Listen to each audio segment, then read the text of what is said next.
Under the leadership of President Donald J. Trump, the rogue Iranian terrorist regime is being absolutely crushed. 47 years of tolerating and enabling the world's leading state sponsor of terrorism are over. Iran's murderous terrorist leaders are paying for their crimes against America, and they are paying in blood. Since 1979, the terrorist Iranian regime has actively and intentionally facilitated the killings of Americans. They chant death to America and fund other radical terrorists who attack our country and are seeking to destroy Western civilization itself. These terrorists seized our embassy and took 66 Americans hostage in Tehran. They slaughtered 241 U.S. service members with a truck bombing in Beirut. They killed and maimed hundreds of American service members in Iraq. And this is just a small fraction of their blood-soaked record. Prior leaders have been too weak and ineffective to address this threat.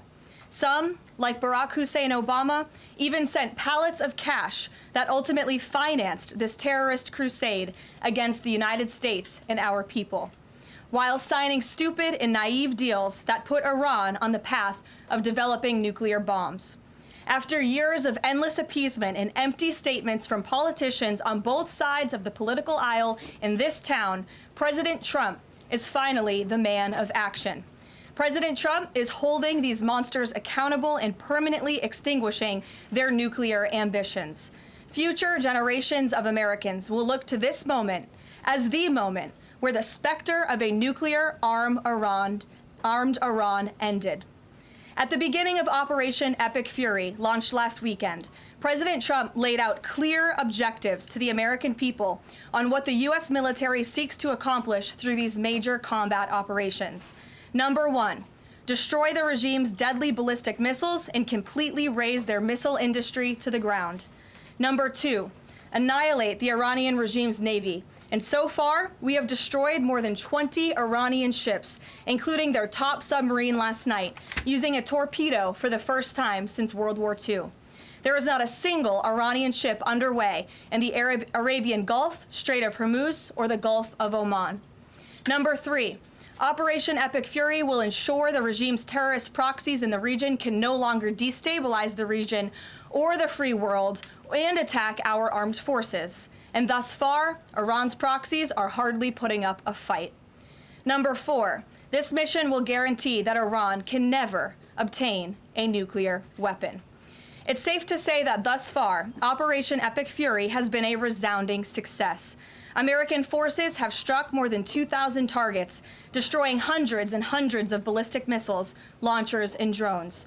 As the Department of War said this morning, we expect to have complete and total dominance over Iranian airspace in the coming hours, clearing the skies for our brave warriors to continue achieving these noble and long sought-after objectives. There's been a lot of misreporting and intellectual dishonesty from the American media on why President Trump decided to launch this operation. So let me remind you, Operation Midnight Hammer, which took place last June, obliterated Iran's 3 major nuclear sites. Yet the terrorist Iranian regime has remained fully committed to rebuilding its nuclear program. How do we know this? Because Iran has pursued this path of war and violence despite President Trump dispatching 2 of his top and most trusted negotiators to engage in exhaustive and good faith negotiations to try and reach a deal. And the world knows this president's preference is always peace and diplomacy first. Look no further than the 8 additional global conflicts he has ended in the past year as proof. Unfortunately, the terrorist Iranian regime refused to negotiate in good faith. They chose this path of violence and destruction, and they are reaping the consequences of their horrible decision. The regime did what they always have done. They lied, they delayed, they tried to string the United States of America along. They wanted to buy themselves time to continue building ballistic missiles and other deadly weaponry that could harm our U.S. personnel and troops in the region, and to continue aggressively pursuing their unacceptable nuclear ambitions. U.S. negotiators offered to lift crippling sanctions on Iran and even provide nuclear fuel to Iran at no cost to support a civil nuclear power program. They additionally had the opportunity to accept U.S. support as an investor in potential projects to develop peaceful nuclear energy together under a mutually agreed upon framework. Yet in response, Iran would have to forfeit their enrichment capacity once and for all. But Iran rejected. They accepted none of these generous and unprecedented offers by the United States. Simply put, they refused to say yes to peace. And their refusal made clear that their #1 priority was building a nuclear weapon with which to threaten the United States of America. Again, the country they have been chanting death to for nearly 5 decades.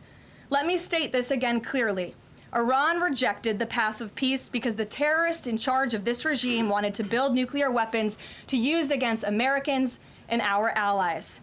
President Trump made the determination, a courageous determination and decision, that the path the United States was on with Iran had only one outcome: massive death and destruction at the hands of a nuclear-armed terroristic regime. That path of death and destruction and threats against the American people have ended with Operation Epic Fury. Operation Epic Fury has forged a new path that will better ensure the security of the United States and our people. The terrorists made a bet that President Trump would be like many of his predecessors, that he would just talk and he would refuse to enforce his clear red lines. But that has proven to be a catastrophic error in judgment. When President Trump makes a threat, and I have reiterated that threat many times from this podium to all of you over the past year, President Trump does not bluff.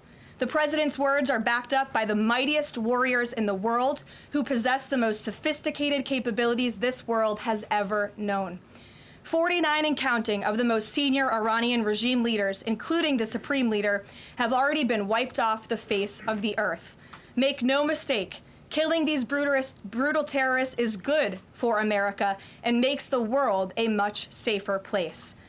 I want to also extend our prayers and condolences to the families of the 6 U.S. military service members who have been lost in Operation Epic Fury. These heroes represent the very best among us. They laid down their lives in defense of our country, and we will never forget their legacy or their sacrifice. As the president said, we grieve for these American patriots and their families as we continue the righteous mission for which they gave their lives. President Trump intends to attend the dignified transfer of these American heroes to stand in grief alongside their families. I understand the Department of War is working on scheduling this transfer, and we will provide updates at the appropriate time. Finally, the Trump administration is also doing everything within our power to protect Americans in harm's way. Since the launch of Operation Epic Fury, more than 17,500 Americans have safely returned home from the Middle East, with over 8,500 American citizens returning home to the United States just yesterday alone. If you are a U.S. citizen in the Middle East looking to return to the United States, the Secretary of State asks that you please register with the State Department at step.state.gov. The State Department will identify where you are and provide travel options directly to you. The administration is already rapidly chartering flights free of charge and booking commercial options, which we expect to become increasingly available as time goes on and the success of this mission further comes to fruition. I know the President and Secretary of State Rubio have been in touch as well with our allies in the region directly about this problem, making it clear that it is a priority of the United States of America to bring every American home. The Trump administration will not rest until every American is home safely and until the terrorist threat from Iran has been completely destroyed. With that, I'll take your questions.